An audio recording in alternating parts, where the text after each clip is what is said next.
Hello दोस्तों, कैसे हो आप सभी। आशा करती हूँ आप सभी स्वस्थ होंगे। मैं आप सभी का अपने चरण हिंदी क्लासेस में बहुत बहुत स्वागत करती हूँ। तो भाई आज से हम अपनी PYQ सीरीज स्टार्ट कर रहे हैं हिंदी साहित्य की भाई। ठीक है, तो पहला क्वेश्चन रहेगा आज की अपनी क्लास का। मैथिली का विकास किस अपभ्रंश से माना जाता है। जो मैथिली भाषा है उसका विकास किस अपभ्रंश से माना जाता है। ठीक है, तो ए ऑप्शन शोरसेनी अपभ्रंश से, बी ऑप्शन मागधी अपभ्रंश से, सी ऑप्शन अर्धमागधी अपभ्रंश से, या डी ऑप्शन महाराष्ट्री अपभ्रंश से। तो बी ऑप्शन अपना बिल्कुल ठीक रहेगा, मागधी अपभ्रंश से मैथिली का विकास माना जाता है। मैथिली का विकास मागधी अपभ्रंश से हुआ। हिंदी भाषा तथा उसकी बोलियों का विकास देखते हैं हम। अपभ्रंश दे रखा है एक तरफ उनकी उपभाषाएं हैं, फिर उनसे निकलने वाली बोलियां हैं। एक शोरसेनी अपभ्रंश, ठीक है, इसकी उपभाषा कौन सी है, पश्चिमी हिंदी। और पश्चिमी हिंदी के अंतर्गत 5 बोलियां आती है भाई। ठीक है, देखो पश्चिमी हिंदी है उसको वो कौन से अपभ्रंश की है, वो शोरसेनी अपभ्रंश से है। और बोली इसमें 5 आती है। एक तो खड़ी बोली, और खड़ी बोली को ही कोरवी कहा जाता है। ब्रजभाषा, हरियाणवी या बांगरी। ठीक है, हरियाणवी को बांगरू बोली कहा जाता है, बुंदेली और कन्नौजी। तो ये 5 बोलियां क्या है, शोरसेनी अपभ्रंश के अंतर्गत आती है, यानी पश्चिमी हिंदी के अंतर्गत आएगी भी और पेपर में पूछी जाती है, ध्यान रखना आप। फिर है राजस्थानी उपभाषा। ठीक है, पश्चिमी राजस्थानी, इसको मारवाड़ी भी कहते हैं बोली। ठीक है, पूर्वी राजस्थानी जयपुरी बोली भी बोला जाता है इसको। उत्तरी राजस्थानी को मेवाती बोली बोला जाता है, और दक्षिणी राजस्थानी को मालवी बोली बोला जाता है। काफ़ी महत्वपूर्ण है ये। ठीक है, मारवाड़ी, जयपुरी, मेवाती और मालवी भाई। पहाड़ी, ठीक है, पहाड़ी के अंतर्गत कुमाऊनी, गढ़वाली और नेपाली बोलियां आती हैं। ठीक है, और गुजराती के अंदर भाई देख लेते हैं आगे। और अर्धमागधी अपभ्रंश, ये पूर्वी हिंदी इसकी उपभाषा है। और पूर्वी हिंदी के अंतर्गत हमारी बोली आती है अवधी, बघेली, छत्तीसगढ़ी, ABC। ऐसे मैंने याद कर रखा, ABC, अवधी, बघेली, छत्तीसगढ़ी पूर्वी हिंदी के अंतर्गत आती है। और पूर्वी हिंदी आता है अपभ्रंश अर्धमागधी के अंतर्गत। मागधी से बिहारी उपभाषा है। एक बोली भोजपुरी, मगही, मैथिली भाई। ठीक है, भोजपुरी, मगही, मैथिली मागधी के अंतर्गत आती है भाई, ध्यान रखना। ठीक है, बंगला, उड़िया, असमिया, फिर 85 के अंतर्गत लहंदा और पंजाबी। आगे क्वेश्चन है भाई दूसरे वाला। आगे ब्राचड़ के अंदर सिंधी, फिर महाराष्ट्री के अंदर मराठी। संविधान के किस अनुच्छेद में देवनागरी लिपि में लिखित हिंदी को संघ की राजभाषा घोषित किया गया है। ठीक है, तो A 347, B 348, C 343 या D 345। तो सी ऑप्शन अपना ठीक रहेगा, C 343। 14 सितंबर 1949 ईस्वी को भारत के संविधान में हिंदी को राजभाषा की मान्यता प्रदान की गई। भारतीय संविधान के भाग 17 में अनुच्छेद 343 से 51 तक राजभाषा हिंदी का प्रावधान किया गया। अनुच्छेद 343 में हिंदी को संघ की राजभाषा घोषित किया गया। भारतीय संविधान की 8वीं अनुसूची में 22 बोलियों को राजभाषा की मान्यता प्रदान की गई थी।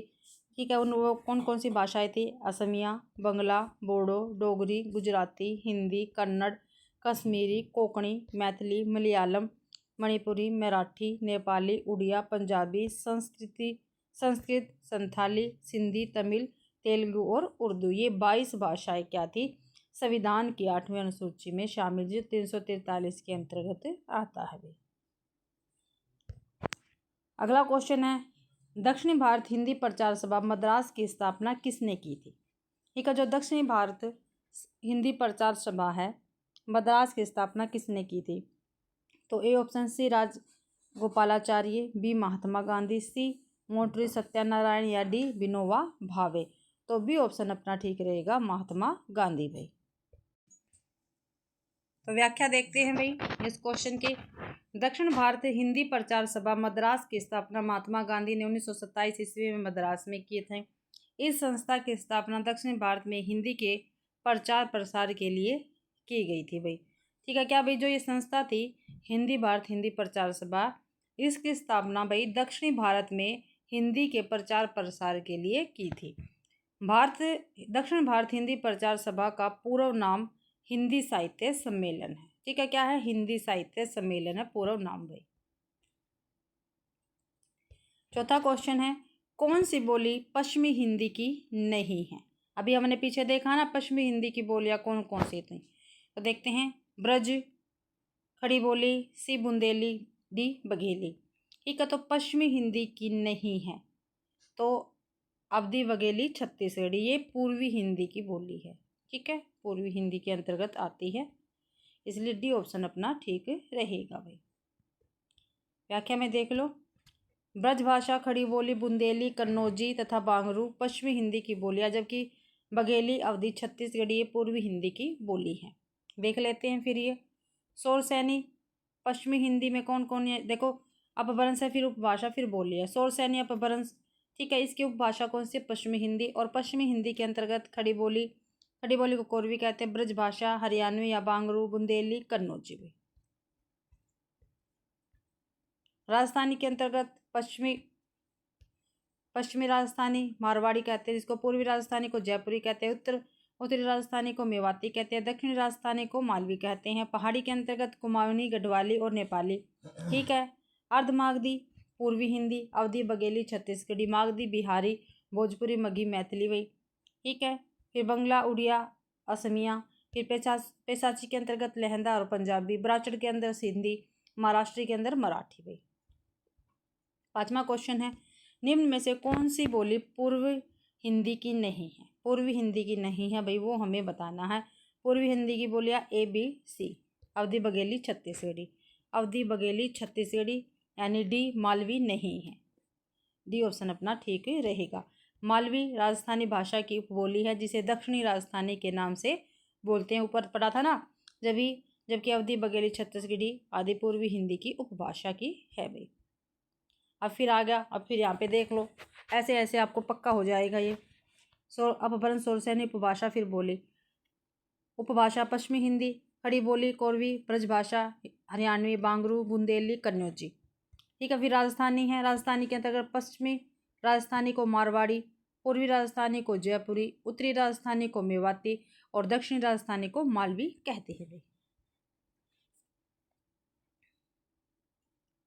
आगे देख लेते हैं।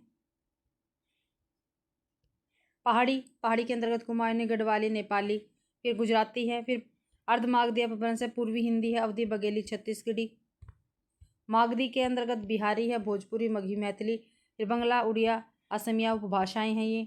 पैसाची अपभ्रंश है, उसके अंतर्गत उपभाषा है लहंदा, पंजाबी। ब्राचड़ अपभ्रंश के अंतर्गत उपभाषा सिंधी। महाराष्ट्र के अंतर्गत उपभाषा है मराठी। ब्रजबोली का प्रयोग कहाँ होता है? जो ब्रजबोली है उसका प्रयोग कहाँ पर होता है? बिहार में, ब्रज क्षेत्र में, उड़ीसा में या बंगाल में? तो बंगाल में ब्रजबोली का प्रयोग होता है। ब्रजबोली बंगाल की एक उपबोली है। बिहार की उपभाषा बिहारी हिंदी है। ठीक है। बंगाल की उपबोली कौन सी है? ब्रजबोली है। और बिहार की उपभाषा बिहारी हिंदी है। इसके अंतर्गत उपबोली भोजपुरी, मगही, मैथिली आती है भी। हिंदी साहित्य के इतिहास से क्वेश्चन आंसर रहेंगे हमारे। कीर्तिलता किस भाषा की रचना? जो कीर्तिलता है वो किस भाषा की रचना है? अवहट, अपभ्रंश, मैथिली या ब्रज? तो कीर्तिलता भी अपभ्रंश भाषा की रचना रहेगी। और कीर्तिलता किसकी है? विद्यापति की है। ठीक है। तो 1350 में इनका जन्म है, 1450 में मृत्यु है विद्यापति की। ठीक है। विद्यापति ने 3 भाषा में अपनी रचनाएं की हैं, संस्कृत, अवहट, अपभ्रंश और मैथिली में। ठीक है। तो संस्कृत में कौन कौन सी है ये देखते हैं पहले। तो संस्कृत में है सेव सर्वस्व सार, गंगा वाक्यावली, दुर्गा भक्ति तरंगिणी, भू परिक्रमा, दान वाक्यावली, पुरुष परीक्षा, विभाग सार, लिखनावली, गया पतलक, वर्ण और कृत्या। तो ये किसमें? संस्कृत में है भाई। अवहट या अपभ्रंश में अवहट कीर्तिलता, कीर्ति पताका, कीर्तिलता में कीर्ति सिंह और कीर्ति पताका में शिव सिंह की उदारता का वर्ण है। कीर्तिलता में किसका है भाई? कीर्ति सिंह का। और कीर्ति पताका में शिव सिंह की उदारता का वर्ण किया गया है। मैथिली की कौन कौन सी रचना विद्यापति की? तो पदावली। गोरक्ष विजय, गोरक्ष विजय क्या है? एक नाटक है। गोरक्ष विजय का गद्य भाग संस्कृत में तथा पद्य भाग मैथिली में है। ये पूछा जाता है, गोरक्ष विजय का गद्य भाग संस्कृत में है और पद्य भाग किसमें भाई? मैथिली में है भाई। आगे देखते हैं, आदिकाल में किस कवि ने अव्वट भाषा में रचना की है? ठीक है, आदिकाल की पूछी है भाई, किस कवि ने अव्वट भाषा में रचना की है? तो ए अमीर खुसरो, बी अब्दुल रहमान, सी कुतुबुन या डी मंजन। तो अब्दुल रहमान ने क्या है? अव्वट भाषा में रचना की है भाई। देखते हैं यहाँ पे व्याख्या इसकी। अब्दुल रहमान का संदेश रासक पहला धर्मेतर रास ग्रंथ है जो अव्वट भाषा में लिखा गया है। देसी भाषा में किसी मुसलमान द्वारा लिखित प्रथम काव्य ग्रंथ संदेश रासक है। संदेश रासक एक खंड काव्य है जिसमें विक्रमपुर की एक वियोगिनी के विरह की कथा वर्णित है। ठीक है भाई, संदेश रासक में कहाँ, ये देखो ये कोटेशन है ना, विक्रमपुर की एक वियोगिनी के विरह की कथा वर्णित है, किसमें है भाई? संदेश रासक में है। आपको ध्यान रखना, पूछा जा सकता है। यह एक विरह काव्य है जिसका रचनाकाल 12वीं शताब्दी का उत्तरार्ध और 13वीं शताब्दी का प्रारंभ माना जाता है। क्या अभी 12वीं शताब्दी का उत्तरार्ध और 13वीं शताब्दी का प्रारंभ माना जाता है, जबकि मंजन एवं कुतुबन की भाषा अवधी है तथा अमीर खुसरो की भाषा खड़ी बोली हिंदवी थी भाई। 9वां क्वेश्चन है, उत्तर भारत में भक्ति का प्रसार या भी उत्तर भारत में भक्ति का प्रसार करने का श्रेय किसे प्राप्त है? तो ए शंकराचार्य, बी रामानुजाचार्य, सी रामानंद या डी मध्वाचार्य। तो रामानंद को भी श्रेय प्राप्त है। उत्तर भारत में रामानंद ने भक्ति आंदोलन का प्रसार किया। राघवानंद ने उत्तर भारत में राम भक्ति का प्रवर्तन किया, परंतु इसे प्रतिष्ठित और प्रसारित रामानंद ने किया भी। ठीक है, रामानंद को आकाश धर्मागुरु आचार्य हजारी प्रसाद द्विवेदी ने कहा है। तो हजारी प्रसाद द्विवेदी ने भाई रामानंद को क्या कहा? आकाश धर्मा गुरु कहा है। आपको ध्यान रखना है, और ये कोटेशन काफ़ी महत्वपूर्ण है, पेपर में पूछी जाती है।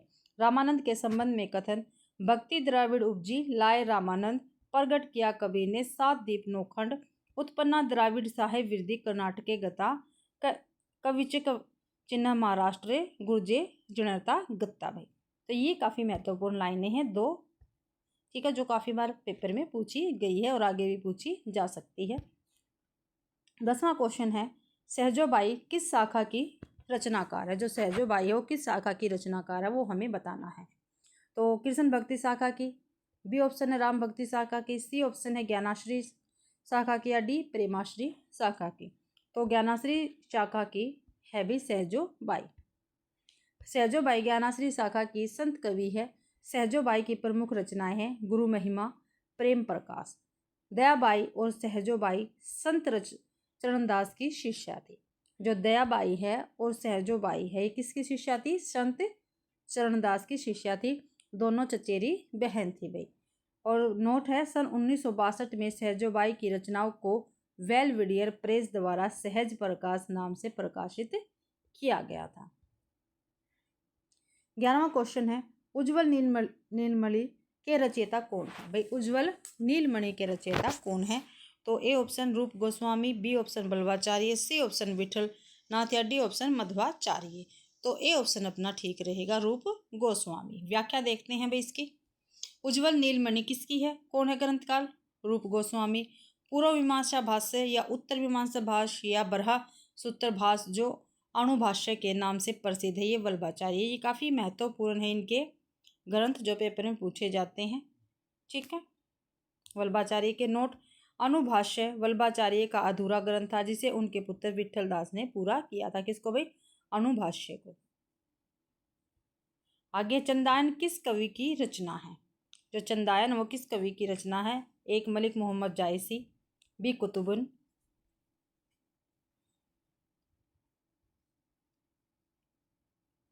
ठीक है, सी मंजन या डी मुल्ला दाऊद। तो मुल्ला दाऊद की रचना है चंदायन भाई।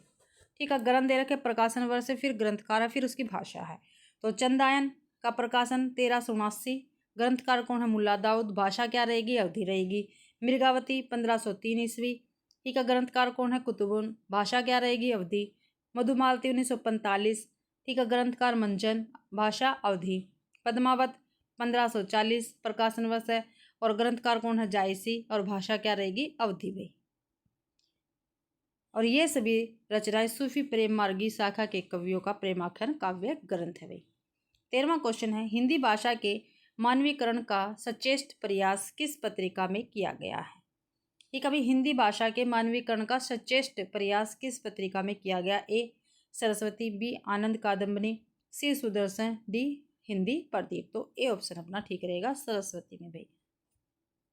यहाँ पे देखते हैं, हिंदी भाषा के मानवीकरण का सचेष्ट प्रयास सरस्वती पत्रिका के माध्यम से प्रारंभ होता है। सरस्वती की स्थापना काशी में सन 1900 ईस्वी में चिंतामणि घोष द्वारा शुरू किया गया था।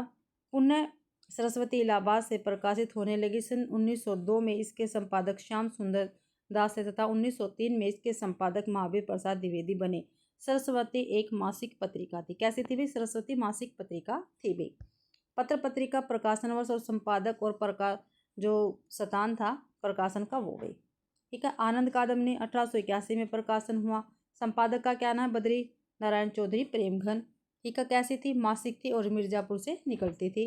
सुदर्शन 1900 ईस्वी में प्रकाशन हुआ। देवकी नंदन एवं माधव संपादक थे इसके, मासिक थी ये भी और ये काशी से निकलती थी। हिंदी प्रदीप 1877 ईस्वी में इसका प्रकाशन हुआ। बाल कृष्ण भट्ट इसके संपादक थे। मासिक पत्रिका थी और प्रयाग से निकलती थी।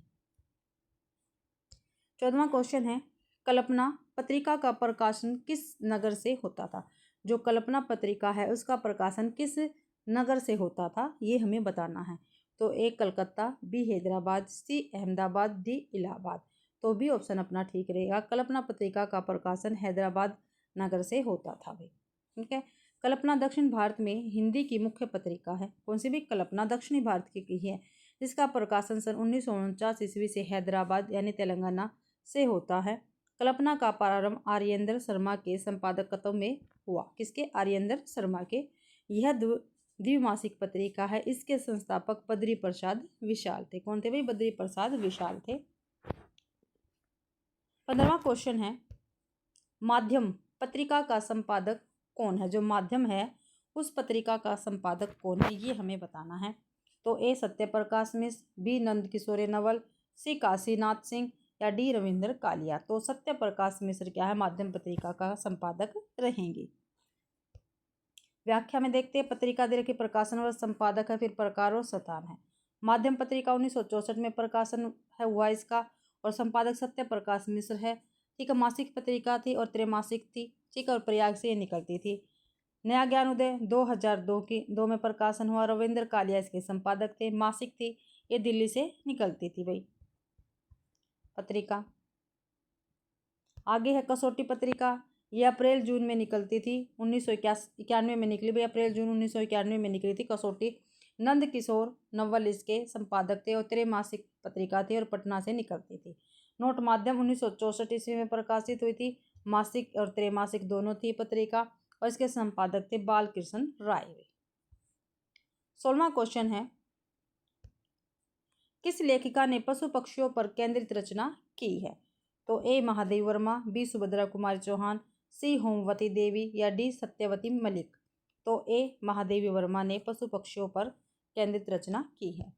छायावादी युग की प्रमुख महिला रचनाकार महादेवी वर्मा ने मेरा परिवार 1972 ईस्वी नामक रेखा चित्र लिखा, जिसमें महादेवी ने अपने पालतू पशु पक्षियों का विस्तृत वर्णन किया है। महादेवी के पालतू पशु पक्षी नीलकंठ मोर है, गिल्लू गिलहरी, सोना हिरनी, ध्रुमुख खरगोश, गोरा गाय, नीलू कुत्ता, निक्को नेवला, रोजी कुतिया, रानी घोड़ी आदि का वर्णन मिलता है भाई। 17वां क्वेश्चन है, वीरेंद्र सतसई की विषय वस्तु क्या है? जो वीरेंद्र सतसई है इसकी विषय वस्तु पूछिए भाई क्या है? क्या ये एक नायिका भेद है या बी सिंगारिक है, सी नीति है या भक्ति है इसमें? तो ये नीति विषय वस्तु पर आधारित है वीरेंद्र सतसई। वीरेंद्र सतसई रीतिकालीन कवि वीरेंद्र द्वारा रचित नीति परक रचना है। इसमें नीति के 700 दोहे। कितने हैं भाई? 700 दोहे है। ठीक है, वीरेंद्र सतसई में, और ये वीरेंद्र कवि द्वारा रचित है भाई। चित्राधार किसकी रचना है? जो चित्राधार है वो किसकी रचना है ये हमें बताने हैं।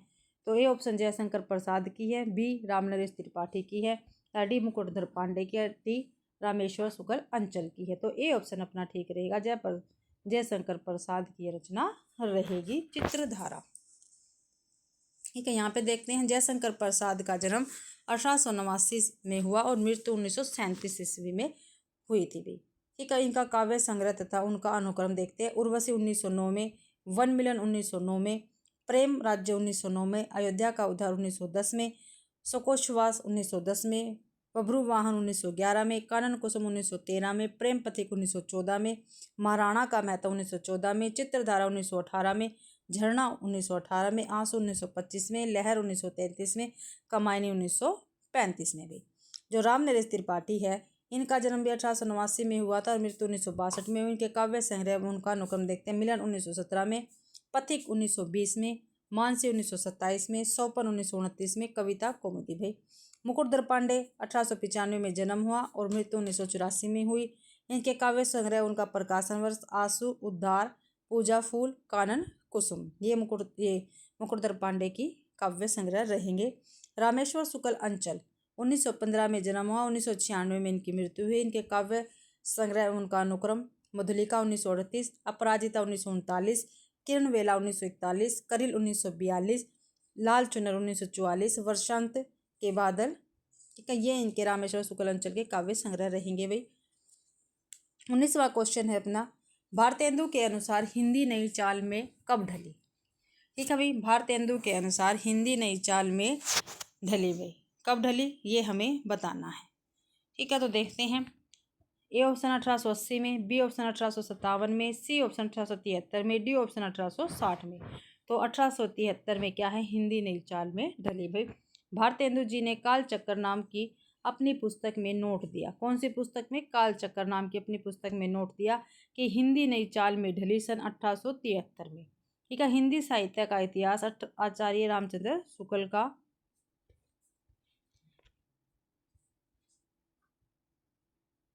रामकथा पर आधारित काव्य कौन सा है।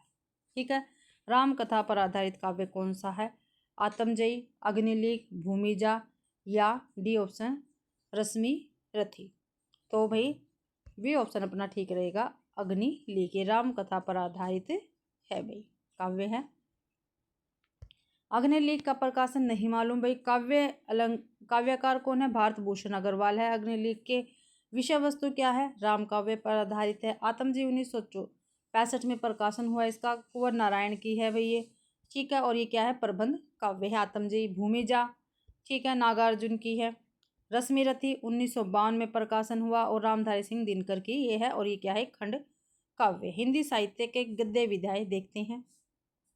21वां क्वेश्चन है, सेठ बाकेलाल किसकी रचना है। जो सेठ बाकेलाल वो किसकी रचना है ये हमें बताना है। तो Pandey Bechain Sharma Ugra, B option Yashpal, C option Amritlal Nagar या डी ऑप्शन भगवती चरण वर्मा। तो सेठ बाकेलाल है भाई अमृतलाल नागर की रचना। अमृतलाल नागर के उपन्यास है महाकाल 1957, सेठ बाकेलाल, ये भाई उपन्यास विधा के सेठ बाकेलाल। ठीक है, महाकाल 1947, सेठ बाकेलाल 1955, बूंद और समुंदर 1956, शतरंज के मोहरे 1959, सुहाग के नपुर 1960, अमृत और विष 1966, सात घूंघट वाला मुखड़ा 1968, एक दाने मिश्रानन्य 1972, मानस का हंस 1972, नाचो बहुत गोपाला 1978, खंजर नयन 1981, बिखरे तिनके 1982, अग्निगर्भा 1983, करवट 1985 और पीडिया 1990। ये सभी अमृतलाल नागर के क्या है, उपन्यास है भी, और काफ़ी महत्वपूर्ण उपन्यास है इनके। यशपाल के उपन्यास देखते हैं। दादा कॉमरेड 1941 में, देशद्रोही 1943 में, दिव्या 1945 में, पार्टी कॉमरेड 1946 में, मनुष्य के रूप 1949 में, अमिता 1956 में, झूठा सच भाग 1 1958 में और भाग 2 1960 में, 12 घंटे 1962 में, अप्सरा का श्राप 1965 में, क्यों फंसे 1968 में, तेरी मेरी उसके बाद 1974 में। फिर है पांडे बेचैन शर्मा उगर के उपन्यास चंद हसीनों के खतूत 1927 में, दिल्ली का दलाल 1927 में, भाई बधुआ की बेटी 1928 में। ठीक है, बुधवा की बेटी 1928 में, शराबी 1930 में, सरकार तुम्हारी आंखों में 1937 में, चॉकलेट 1927 में, जी जी जी 1937 में, फागुन के 4 दिन 1960 में, जूहू 1963 में। और भगवती चरण वर्मा के उपन्यास है पतन 1927 में, चित्रलेखा 1934 में, 3 वर्ष 1936 में, टेढ़े मेढ़े रास्ते 1946 में, आखिरी दाव 1950 में, अपने खिलौने 1957 में, भूले बिसरे चित्र 1959 में, वह फिर नहीं आई 1960 में, सामर्थ्य और सीमा 1962 में, थके पाँव 1963 में, रेखा 1964 में, सच्ची सीधी बात 1968 में, सभी नचावत राम गोसाई 1970 में, ठीक है, और परसन और मरीचिका 1973 में। ये वही भगवती चरण वर्मा के उपन्यास रहेंगे और काफ़ी महत्वपूर्ण उपन्यास है भाई इनके। 22वां क्वेश्चन है, वॉरेन हेस्टिंग का सांड कहानी की रचना किसने की है? जो वॉरेन हेस्टिंग का सांड है, क्या है ये कहानी विधा की, और इसकी रचना किसने की ये हमें बताना है। शिव मूर्ति ने, बी संजीव ने, सी उदय प्रकाश ने, डी संजय ने। तो उदय प्रकाश की रचना रहेंगी वॉरेन हेस्टिंग का सांड भाई। ठीक है, आगे देखते हैं, व्याख्या देखते हैं इसकी। वॉरेन हेस्टिंग का सांड उदय प्रकाश की कहानी है ये, और विधा क्या है, कहानी है। केसर कस्तूरी 1991 ईस्वी में प्रकाशन शिव मूर्ति की है ये, और कहानी संग्रह है। नंगा 2001 में संजय की रचना रहेगी, और ये भी कहानी संग्रह है। प्रेम मुक्ति 1991 की है, संजीव की, और कहानी संग्रह है भैया। हिंदी नाटकों के मंचन में यक्षगान का प्रयोग किस निर्देशक ने किया है? निर्देशक ने किया भाई, हिंदी नाटकों के मंचन में यक्षगान का प्रयोग किस निर्देशक ने किया है? तो गिरीश कर्नाड ने, बी इब्राहिम अलकाजी ने, सी सत्यदेव दुबे ने, या डी कारांत ने। तो ए ऑप्शन ठीक रहेगा, गिरीश कर्नाड ने यक्षगान का प्रयोग किया है। हिंदी नाटकों के मंचन में यक्षगान का प्रयोग गिरीश कर्नाड के निर्देशन में प्रारंभ हुआ था, जबकि इब्राहिम अलकाजी, सत्यदेव दुबे व कारांत आदि महत्वपूर्ण आधुनिक महत्वपूर्ण नाटक का निर्देशक है। ठीक है, नाट्य निर्देशक है ये।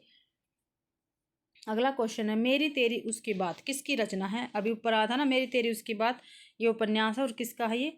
ए ऑप्शन भगवती प्रसाद वर्मा का, बी यशपाल का, सी उदय प्रकाश उदय शंकर भट्ट का, या डी अमृतलाल नागर का। तो बी यशपाल का ये उपन्यास है, तेरी मेरी उसकी बात। तो बी ऑप्शन अपना ठीक रहेगा। अमृतलाल नागर के उपन्यास महाकाल 1947, सेठ बाकेलाल 1955, बूंद और समुंदर 1956, शतरंज के मोरे 1959, सुहाग के निपुण 1960, अमृत और विष 1966, 60 घूंघटों वाला मुखड़ा 1968, एक दाने मिश्रान्य 1972, मानस का हंस 1972, नाचो बहुत गोपाला 1978, खंजन 1981, बिखरे तिनके 1982, अग्निगर्भा 1983, करवट 1985 और पीलिया 1990 में भी। यशपाल के उपन्यास दादा कॉमरेड 1941, देशद्रोही 1943, दिव्या 1945, पार्टी कॉमरेड 1946, मनुष्य के रूप 1949, अमिता 1956, झूठा सच भाग 1 1958, भाग 2 1960, 12 घंटे 1962, अप्सरा का श्राप 1965, क्यों फंसे 1968, तेरी मेरी उसकी बात 1974। भाई यशपाल का है ये। भगवती चरण वर्मा के उपन्यास पतन 1927, चित्रलेखा 1934, 3 वर्ष 1936, टेढ़े मेढ़े रास्ते 1946, आखिरी दाव 1950, अपने खिलौने 1957, भूले बिसरे चित्र 1959, वह फिर नहीं आए 1960, सामर्थ्य और सीमा 1962, थके पाँव 1963, रेखा 1964, सच्ची सीधी बात 1968, जब ही नचावत राम गोसाई 1970, परसन और मरीचिका 1973। ये भगवती चरण वर्मा के उपन्यास रहेंगे भाई। और उदय शंकर भट्ट के उपन्यास कौन से? नए मोड़ 1954, सागर लहरें और मनुष्य 1956, लोक परलोक 1958, शेष अशेष 1960 भाई। छायावाद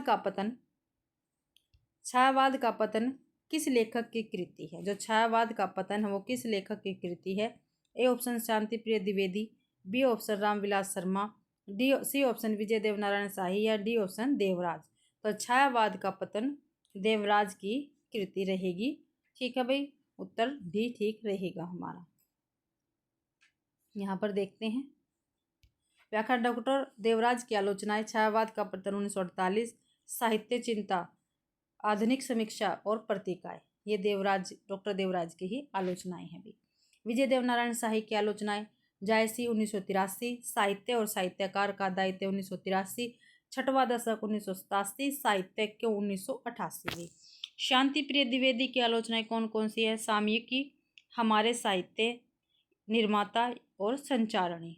रामविलास शर्मा की आलोचनाएं काफ़ी महत्वपूर्ण हैं और पेपर में हमेशा पूछी जाती है। प्रेमचंद्र 1941 में, भारतेंदु युग 1943 में, निराला 1946 में, प्रगति और परंपरा 1948 में, साहित्य और संस्कृति 1949 में, प्रेमचंद्र और उनका युग 1952 में, प्रगति साहित्य की समस्या 1954 में, प्रगतिशील साहित्य की समस्या 1954 में, आचार्य रामचंद्र शुक्ल और हिंदी आलोचना 1955 में, आस्था और सौंदर्य 1956 में, भाषा और समाज 1961 में, साहित्य स्थायी मूल और मूल्यांकन 1968 में, निराला की साहित्य साधना 3 भाग में है भाई, 1969, 72 और 76 में।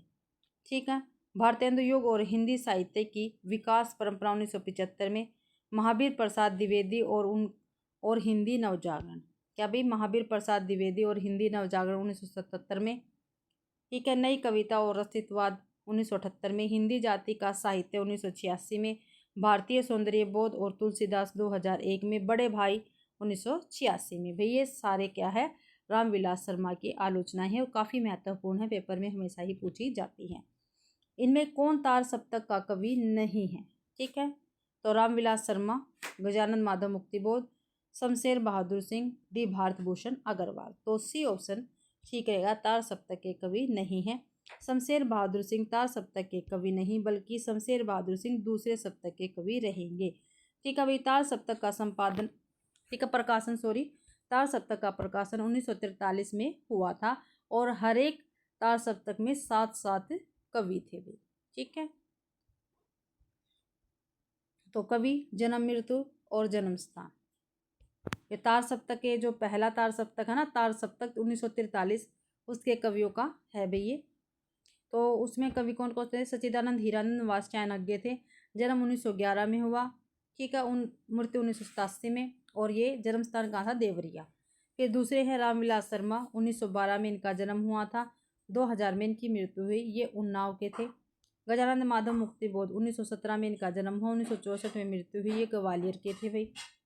ठीक है, प्रभाकर माचवे, ठीक है, इनको बलवंत उपनाम था इनका, 1917 में इनका जन्म हुआ था और ये ग्वालियर के थे। नेमी चंद्र जैन, 1918 में जन्म हुआ, आगरा के थे भाई। ये गिरजा कुमार माथुर, 1918 के थे, मध्य प्रदेश के। भारत भूषण अग्रवाल, इनका जन्म 1919 में हुआ और ये मथुरा के निवासी थे, मथुरा में इनका जन्म हुआ था भाई।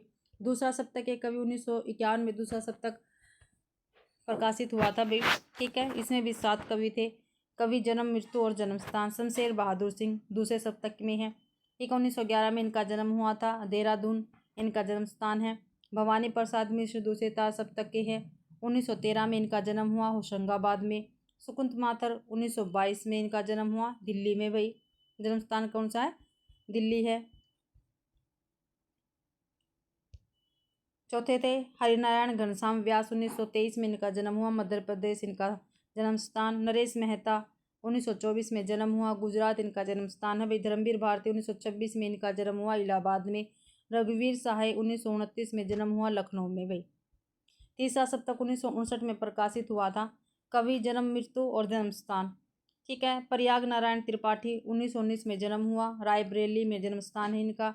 मदन वात्स्यायन, 1922 में जन्म हुआ भाई। विजय देव नारायण शाही, 1924 में इनका जन्म हुआ था, काशी में। कुंवर नारायण, 1987 में जन्म हुआ, फैजाबाद में। सर्वेश्वर दयाल सक्सेना, 1927 में जन्म हुआ, बस्ती में। केदारनाथ सिंह, 1932 में। कीर्ति चौधरी, 1935 में, उन्नाव में भाई। ठीक है, आगे चौथा सप्तक 1979 में संकलित कवियों का विवरण है। कवि, ठीक है, जन्म, मृत्यु और जन्म स्थान। ठीक है, चौथा सप्तक में अवधेश कुमार है, राजकुमार कुंभज है, स्वदेश भारती है, नंद किशोर आचार्य है, सुमन राजे है, श्री राम है और राजेंद्र किशोर है भाई। चारों सप्तकों के संपादक कौन थे? सच्चिदानंद हीरानंद वात्स्यायन अज्ञे थे। सप्तक 7 कवियों का संकलन होता है। क्या भाई, जो सप्तक है वो 7 कवियों का संकलन माना जाता है। आगे काव्य शास्त्र एवं आलोचना के क्वेश्चन आंसर है, 27 से स्टार्ट है, देखते हैं। नील परिधान बीज सुकुमार, खिला मृदुल अधखुला अंग। क्या भाई, नील परिधान बीज सुकुमार, खिला मृदुल अधखुला अंग। खिला है जो बिजली का फूल, मेघ बन बीच गुलाबी रंग। तो इन पंक्तियों में कौन सा अलंकार है? ठीक है, तो कौन सा अलंकार है भाई? उपमा, उत्प्रेक्षा, रूपक या दृष्टांत? तो उत्प्रेक्षा अलंकार है, क्योंकि जो आगे आपको पता है, जहाँ भी ये इनके वाचक चिन्ह आते हैं। ठीक है, यहाँ पे देख लेते हैं। जब उपमेय में उपमान की संभावना या कल्पना कर ली जाए तब उत्प्रेक्षा अलंकार माना जाता है। जैसे नील परिधान बीच सुकुमार खिला मृदुल अर्ध खुला अंग खिला है, जो बिजली का फूल मेघ बन बीच गुलाबी रंग भई। आगे हैं इसकी व्याख्या और देखते हैं। रूपक अलंकार सभी की देख लेंगे एक बार में। रूपक अलंकार जहाँ उपमेय और उपमान में भेद रहित आरोप किया जाता है वहाँ रूपक अलंकार। भाई जहाँ पर भेद रहित आरोप होता है वहाँ पर रूपक अलंकार होता है। जैसे उदित उदयगिरी, मंच पर रघुवर बाल पतंग, विकसेव संत सरोज वन हर्षे लोचन भूंग। ठीक है। उपमा अलंकार जहाँ दो भिन्न वस्तुओं में रूप गुण आकृति आदि को लेकर समता या तुलना या सादृश्य प्रदर्शित की जाए वहाँ उपमा अलंकार होता है। जैसे उधर गरजती सिंधु लहरिया, कुटिल काल के जालों सी, चली आ रही फैन उगलती, फन फैलाए व्यालों से। ठीक है। और जिसमें सा सी सम, ठीक है, ये आते हैं वहाँ पे उपमा अलंकार होता है अधिकतर। दृष्टांत अलंकार जहाँ उपमेय और उपमान के साधारण धर्म का बिंब प्रतिबिंब भाव दर्शित किया जाए तथा वाचक शब्द का उल्लेख न हो वहाँ दृष्टांत अलंकार होता है। जैसे पंगी प्रेम नंदलाल के हमें न भावत भोग, मधुप राजपद पाए के भीख न मांगत लोग। 28वां क्वेश्चन है विखंडन की अवधारणा का संबंध किस वाद से है। ठीक है। जो विखंडन की अवधारणा है, ठीक है, उसका संबंध किस वाद से है ये हमें बताना है। तो ए ऑप्शन आधुनिकतावाद से, बी ऑप्शन संरचनावाद से, सी ऑप्शन नई समीक्षा से, या डी ऑप्शन उत्तराधुनिकतावाद से। तो डी ऑप्शन अपना ठीक रहेगा, उत्तराधुनिकतावाद से वाद का संबंध है विखंडन। ठीक है। सिद्धांत, प्रवर्तक और अवधारणा। विखंडन का सिद्धांत विखंडनवाद, ठीक है, जोगदृढ़ता का है, जोगदृढ़ता इसके प्रवर्तक है। अवधारणा उत्तराधुनिकतावाद, संरचनावाद विको, ठीक है। नई समीक्षा टी एस इलियट और आई ए रिचर्ड। अवधारणा क्या है इसकी, नव अभिजात्यवाद। 29वां क्वेश्चन भाई निम्नलिखित में से अर्थालंकार कौन सा है। ठीक है। अर्थालंकार पूछा है कौन सा है। तो प्रतिवस्तुपमा, अनुप्रास, यमक, वक्रोक्ति। तो ए ऑप्शन अपना ठीक रहेगा, प्रतिवस्तु उपमा क्या है, अर्थालंकार है भाई। ठीक है। यहाँ पर देखते हैं अर्थालंकार उपमा, रूपक, प्रतीप, व्यतिरिक, उत्प्रेक्षा, संदेह, भ्रांतिमान, असंगति, विरोधाभास, विभावना, अतिशोक्ति, वस्तुपमा, दृष्टांत, काव्यलिंग, अर्थांतरन्यास, उदाहरण, समासोक्ति, अनुयोक्ति, निर्देशना, ये क्या है अर्थालंकार में आएंगे। और शब्दालंकार में अनुप्रास, यमक, सलेस, वक्रोक्ति आएगा भाई। ठीक है। तथ्य विविधा, ठीक है, ये देखते हैं, ये काफ़ी महत्वपूर्ण है, तथ्य विविधा। ठीक है। तो जो है वो देखते हैं छायावाद राष्ट्रीय सांस्कृतिक जागरण की काव्यात्मक अभिव्यक्ति है। ठीक है, सही है भाई। छायावाद का सीधा संबंध स्वाधीनता आंदोलन से है। तो भाई दोनों ही सही है लेकिन थोड़ा सा इनमें असंत है। ठीक है। डी ऑप्शन ठीक रहेगा। आगे देखते हैं। छायावादी युग में ही एक धारा राष्ट्रीय सांस्कृतिक धारा से गहरा संबंध था तथा वो राष्ट्रीय स्वाधीनता आंदोलन में प्रमुख रूप से भागीदार थे, लेकिन संपूर्ण छायावादी काव्य राष्ट्रीय स्वतंत्रता आंदोलन से नहीं जुड़ा था। भाई ध्यान रखना, ये छायावादी युग में राष्ट्रीय चेतना का विकास प्रमुख रूप से रचनाकारों की रचनाओं में परिलक्षित होता है। दूसरा है अनुभूति की प्रामाणिकता नई कहानी आंदोलन का प्रमुख आग्रह था। ठीक है भाई। इस आंदोलन का आरंभ व्यक्ति केंद्रित कहानी के विरोध में हुआ। दोनों ही ठीक है, ये और भी दोनों सही रहेंगे। यहाँ पे देखते हैं अनुभूति की प्रामाणिकता नई कहानी आंदोलन का प्रमुख आग्रह था। साहित्य में अनुभूति का तात्पर्य यह है कि साहित्य द्वारा सामाजिक प्रकृति तथा आध्यात्मिक कल्पनाओं की अनुभूति करके उसे यथार्थवाद में परिलक्षित करना होता है। यह सामाजिक होता है। यह आंदोलन व्यक्ति केंद्रित नहीं होता। इस कहानी आंदोलन का विकास व्यक्ति केंद्रित कहानी के विरोध में हुआ था। आगे है भाई रेखा चित्र और संस्मरण के बीच की विभाजक रेखा बहुत सूक्ष्म है। बिल्कुल ठीक है, पता भी नहीं चलता ये रेखा चित्र या संस्मरण है। ये दोनों परस्पर अंतर्मुक्त हो जाते हैं। बिल्कुल ठीक है, दोनों ही ठीक है, ए ब और दोनों ठीक है भाई। रेखा चित्र और संस्करण के बीच विभाजक रेखा बहुत सूक्ष्म है। रेखा चित्र अंग्रेजी के स्केच का हिंदी प्राय है। ठीक है, जो रेखा चित्र है वो अंग्रेजी के स्केच का हिंदी प्राय है, जबकि संस्करण लेखक की स्मृति पर आधारित होती है। रेखा चित्र और संस्करण दोनों परस्पर अंतर्मुक्त हो जाते हैं। आगे क्वेश्चन है, निम्नलिखित भाषाओं के विकास का सही अनुक्रम बताइए। ठीक है, प्राकृत पाली अपभ्रंश हिंदी, पाली प्राकृत अपभ्रंश हिंदी, पाली अपभ्रंश प्राकृत हिंदी, अपभ्रंश प्राकृत हिंदी पाली, पाली प्राकृत अपभ्रंश हिंदी। बी ऑप्शन अपना ठीक रहेगा भाई।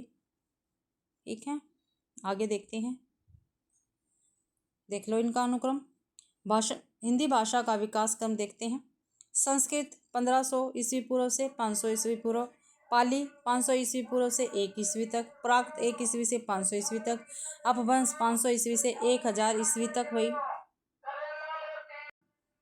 एक हिंदी 1000 ईस्वी से अब तक भाई। आधुनिक भारतीय भाषाएं हैं ये सभी। 34वां क्वेश्चन है, निम्नलिखित कवियों का सही कालक्रम बताइए। ठीक है, सरप्पा, सोमप्रभ सूरी, गोरखनाथ, हेमचंद्र। तो देखो सबसे पहले सरप्पा आएगा, तो दोनों ये तो कट जाएंगे। सरप्पा के बाद गोरखनाथ आएंगे, फिर हेमचंद्र, फिर सोमप्रभ सूरी। सी ऑप्शन अपना ठीक रहेगा। यहाँ पर देखते हैं हम, सरप्पा 769, राहुल सांस्कृत्यायन के अनुसार। गोरखनाथ 845, ये भी राहुल सांस्कृत्यायन के अनुसार है। हेमचंद्र 1088, 12वीं शताब्दी है इनका जन्म। सोमप्रभ सूरी 1184, 13वीं शताब्दी में। आगे है, इन कवियों में सही कालक्रम का निर्देश दीजिए। तो देखते हैं, तो भाई देखो सबसे पहले देखो चिंतामणि, केशवदास, मतीराम, पद्माकर। तो केशवदास सबसे पहले आएंगे, तो डी ऑप्शन अपना ठीक है, क्योंकि केशवदास यहाँ पे सबसे पहले, फिर चिंतामणि, फिर पद्माकर, फिर मतीराम। देखते हैं, केशवदास तो सबसे पहले है। केशवदास 1555, चिंतामणि 1609, मतीराम 1617, पद्माकर 1753। ठीक है भाई। अगला क्वेश्चन है, सही कृति क्रम को पहचानिए। ठीक है, रचनाएं दे रखी है और क्रम के अकॉर्डिंग इनको लगाना है। तो देखते हैं, पल्लव, गुंजन, युगांत, युगवाणी। ठीक है, पल्लव, गुंजन, युगांत, युगवाणी, ये ऑप्शन ही ठीक रहेगा। और ये सुमित्रानंदन पंत की रचनाएं हैं भाई सभी। यहाँ पे देखते हैं, व्याख्या में प्रमुख छायावादी कवि तथा प्रकृति के सुकुमार कवि सुमित्रानंदन पंत की रचनाओं का अनुक्रम है। इनका जन्म 1900 ईस्वी में हुआ था। ठीक है, सुमित्रानंदन पंत को भी प्रकृति के सुकुमार कवि भी कहा जाता है और छायावाद के तो कवि है ये। उच्छ्वास 1920, ग्रंथि 1920, वीणा 1927, पल्लव 1928, गुंजन 1932, युगांत 1936, युगवाणी 1939, ग्रामा 1940, श्रवण किरण 1947, श्रवण धूलि 1947, युगपत 1949, उत्तरा 1949 भाई, वाणी 1958, कला और बूढ़ा चांद 1959, अतिमा 1955, अतिमा किसकी अभी सुमित्रानंदन पंत के ध्यान रखना, लोकायतन 1964, सत्यकाम 1975 और चिदम्बरा। ठीक है, और 1968 में पंत जी को चिदम्बरा काव्य रचना पर भारतीय ज्ञानपीठ पुरस्कार मिला है भाई। चिदम्बरा जो इनका काव्य है उस पर 1968 पर सुमित्रानंदन पंत को भारतीय ज्ञानपीठ पुरस्कार मिला है। अगला क्वेश्चन है, निम्नलिखित आचार्यों के बीच सही कालक्रम का निर्देशन कीजिए। ठीक है, तो भरत सबसे पहले आएंगे, भरत मुनि, फिर भामा, फिर कुंतक, फिर जगन्नाथ। डी ऑप्शन ठीक रहेगा। भरत मुनि, ठीक है, कालक्रम क्या है इनका, प्रथम द्वितीय शताब्दी। ठीक है, दूसरी शताब्दी माना जाता भी वैसे इनका। ठीक है, दूसरी शताब्दी। और प्रमुख रचना इनकी नाट्य शास्त्र। भामा 6वीं शताब्दी का पूर्वाध है, काव्य अलंकार इनकी प्रमुख रचनाएं हैं। कुंतक 10वीं शताब्दी का उत्तरार्ध है, वक्रोक्ति जीवितम इनकी प्रमुख रचना रहेगी। पंडित राज जगन्नाथ 17वीं शताब्दी का उत्तरार्ध है, रस गंगाधर इनकी प्रमुख रचना रहेगी। नोट है, आचार्य भरत मुनि ने नाट्य शास्त्र को पंचम वेद कहा है। क्या भी भरत मुनि ने ही नाट्य शास्त्र को पंचम वेद कहा है, आपको ध्यान रखना है। कुंतक को वक्रोक्ति संप्रदाय का प्रवर्तक माना जाता है। जो कुंतक है उनको वक्रोक्ति संप्रदाय का प्रवर्तक माना जाता है। 38वां क्वेश्चन है, कृति कालक्रम की दृष्टि से कौन सा सही है। ठीक है, तो रामचंद्रिका, ललित ललाम, जगद विनोद बिहारी सतसई, पल्लव, परिमल, लहर, नीरजा। तो बी ऑप्शन ठीक रहेगा, पल्लव, परिमल, लहर, नीरजा। तो देखते हैं यहाँ पे, काव्य संग्रह, प्रकाशन वर्ष और काव्यकार। पल्लव 1928 ईस्वी सुमित्रानंदन पंत की है भाई। परिमल 1930, निराला जी की है। लहर 1933 जयशंकर प्रसाद की है। नीरजा 1935 महादेवी वर्मा की रचना रहेगी। आगे भी फिर जितनी रचनाएं दे रखी है उनका ये प्रकाशन वर्ष, रचनाकार और विधा है। रामचंद्रिका 1601 में प्रकाशन हुआ, केशवदास की है ये भाई, और काव्य ग्रंथ है ये। ललित ललाम 1661 की है, मतीराम की रचना रहेगी। ये क्या है? ये भी एक काव्य ग्रंथ है। ठीक है। जगत विनोद 1803 की रचना है, पद्माकर की प्रबंध काव्य है ये। बिहारी सतसई 1682 की है भाई, बिहारी की रचना रहेगी, और रीति काव्य है बिहारी सतसई। वरदान 1921 का है, प्रेमचंद्र का। ठीक है, ये उपन्यास है। गबन 1931 का है, किसका? प्रेमचंद्र का भाई उपन्यास है ये भी। कंकाल 1929 का, जयशंकर प्रसाद का, ये भी क्या है? एक उपन्यास है। चित्रलेखा 1934 का है, भगवती चरण वर्मा का है, ये भी उपन्यास है भाई। कुल्ली बाढ़ सूर्यकांत त्रिपाठी निराला का। अतीत के चलचित्र 1941 महादेव वर्मा, रेखा चित्र ये रहेगा। आगे है भाई माटी की मूर्ति 1946 ईस्वी में प्रकाशित हुआ, राम वृक्ष बेनीपुरी का, रेखा चित्र ये। पथ के साथी 1956 में महादेव वर्मा का, और संस्मरण रहेगा ये। अगला 39वां क्वेश्चन, रचनाकार कालक्रम के अनुसार सही बताना है हमें। तो दिनकर, बच्चन, अज्ञे, मुक्तिबोध। तो पहले बच्चन आएंगे, फिर दिनकर, फिर मुक्तिबोध, फिर अज्ञे। भी ऑप्शन अपना ठीक रहेगा। यहाँ पर देख लेते हैं भाई। हरिवंश राय बच्चन का जन्म 1907 में हुआ था। रामधारी सिंह दिनकर का 1908 में। सच्चिदानंद हीरानंद वात्स्यायन अज्ञे का 1911 में भाई, और गजानंद माधव मुक्तिबोध का 1917 में। ठीक है। हरिवंश राय बच्चन का 1907 में भाई, दिनकर का 1908 में, अज्ञे जी का 1911 में, मुक्तिबोध का 1917 में। आगे है क्वेश्चन 40वां, निम्नलिखित में से कृति कालक्रम की दृष्टि से कौन? भाई कालक्रम के अनुसार ही लगाना है। तो वीणा, ग्राम्य, लोकायतन, कला और बूढ़ा चांद, निहार, रश्मि, दीपशिखा, सांदे, गीत, गीतिका, कुकुरमुत्ता, बेला, अर्चना, प्रेम, पथिक, झरना, लहर, आंसू। तो बी ऑप्शन ठीक रहेगा, निहार, रश्मि, दीपशिखा, सांदे, गीत। भाई देखते हैं। सूर्यकांत त्रिपाठी निराला, जन्म हुआ 1899 में। के काव्य संग्रह और उनका अनुक्रम, अनामिका 1938, परिमल 1930, गीतिका 1936, तुलसीदास 1938, कुकुरमुत्ता 1942, अणिमा 1943, वेला 1943, नए पत्ते 1946, अर्चना 1950, आराधना 1953, गीत कुंज 1954, सांध्या का आकली 1969। भाई ठीक है। सुमित्रानंदन पंत का जन्म हुआ 1900 में।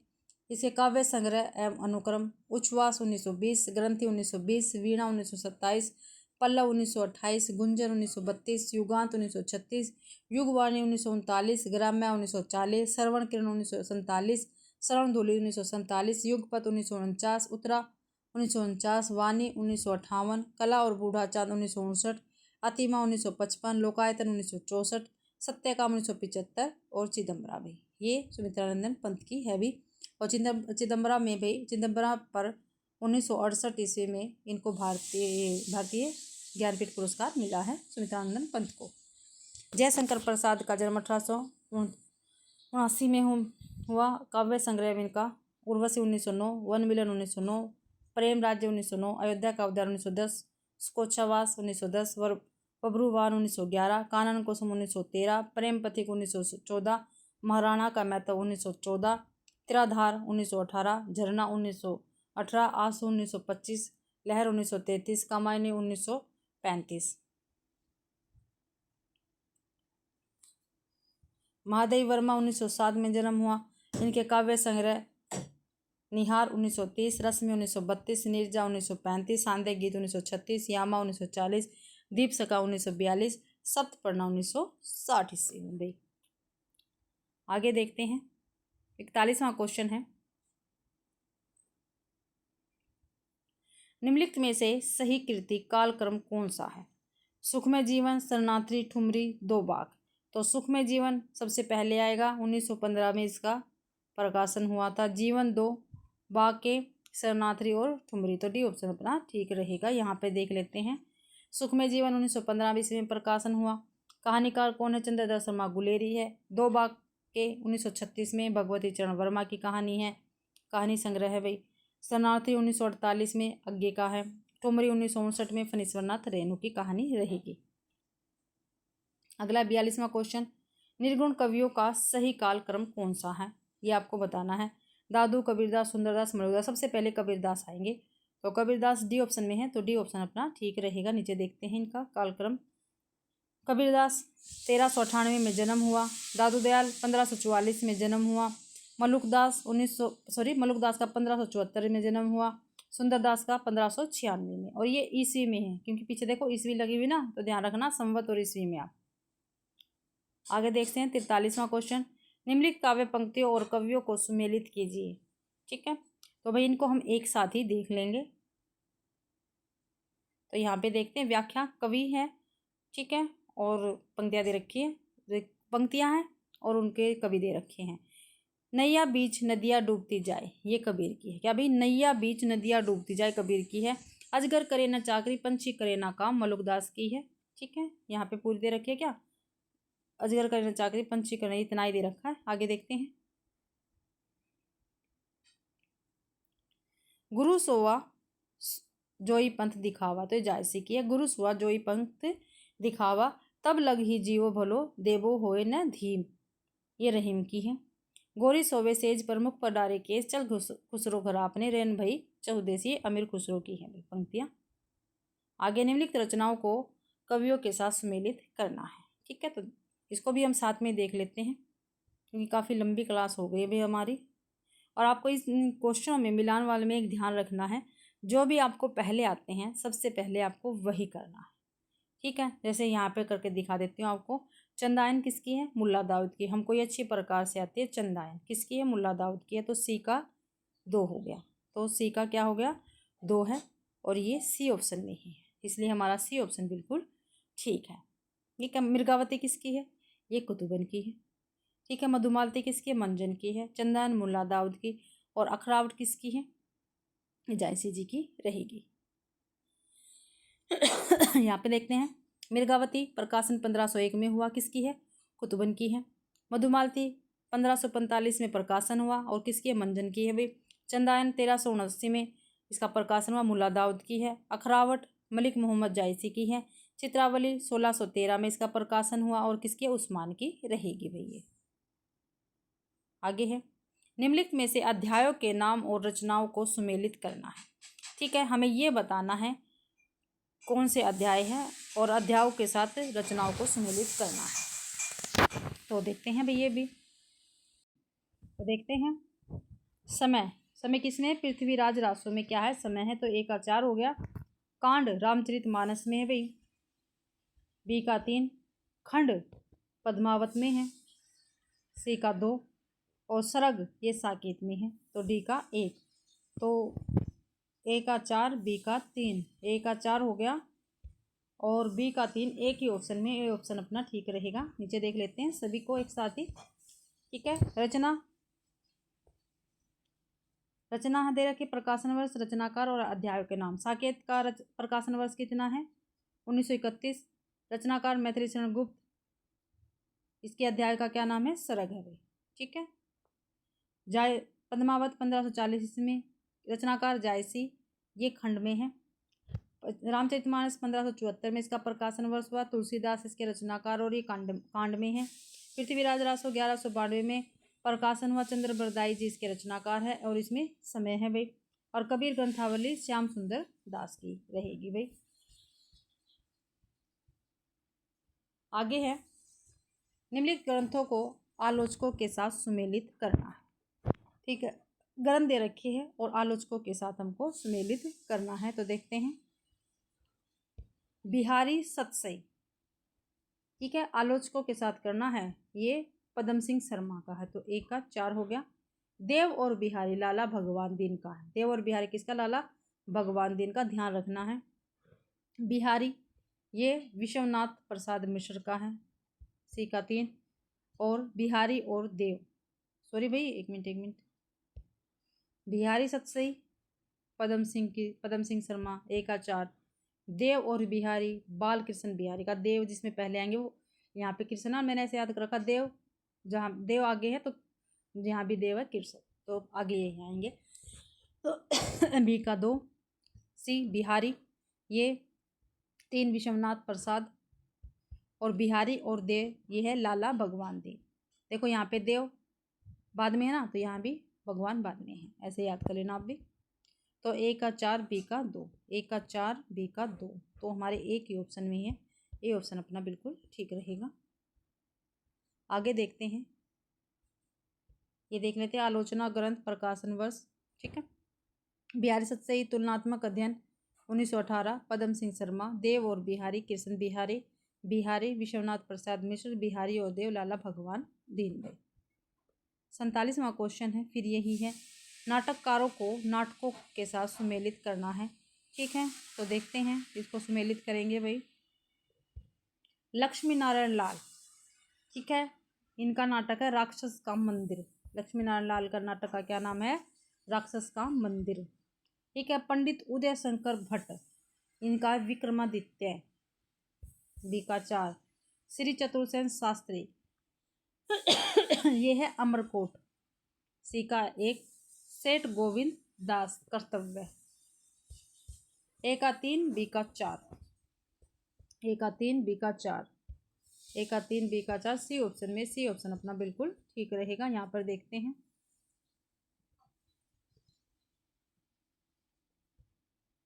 सैंतालीस में 1 मिनट हो भाई। अमर राठौर 1923, श्री चतुर्सेन शास्त्री, कर्तव्य 1936, सेठ गोविंदास, विक्रमादित्य 1929, पंडित उदय शंकर भट्ट, ठीक है, राक्षस का मंदिर 1931, लक्ष्मी नारायण लाल भाई। ठीक है, और इसी के साथ भाई आज की अपनी क्लास कंप्लीट होती है। आशा करती हूँ भाई आपको ये क्लास पसंद आई होगी। अगर आप सभी को ये क्लास पसंद आती है तो प्लीज़ मेरी वीडियो को ज़्यादा से ज़्यादा शेयर करें। ठीक है, लाइक करें, कमेंट करें। ठीक है भाई, मेरा चैनल नया है तो प्लीज़ मेरे चैनल को भी सब्सक्राइब ज़रूर करें भाई। ठीक है, और आप सभी का मेरी क्लास देखने के लिए बहुत बहुत धन्यवाद।